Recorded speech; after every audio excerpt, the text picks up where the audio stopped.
ഗണപതി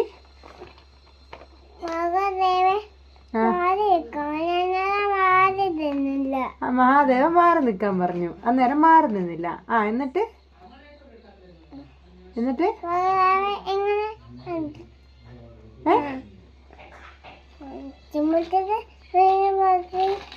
ശൂല എടുത്തിട്ട് ഗണപതിനെ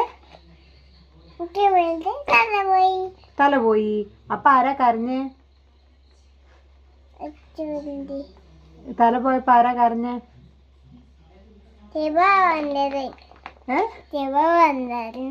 പാർവതി ദേവി അല്ലേ? പാർവതി ദേവി മഹാദേവന്റെ ആരാ? കൂട്ടുകാരിയോ?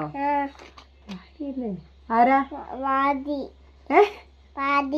ഭാര്യയല്ല, ഭാര്യ. എന്നിട്ട് എന്താ ചെയ്തേ? ഭാര്യ കരഞ്ഞു. എന്നിട്ട്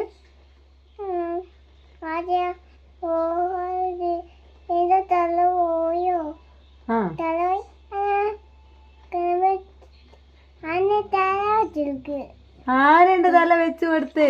അങ്ങനെ സെറ്റ്.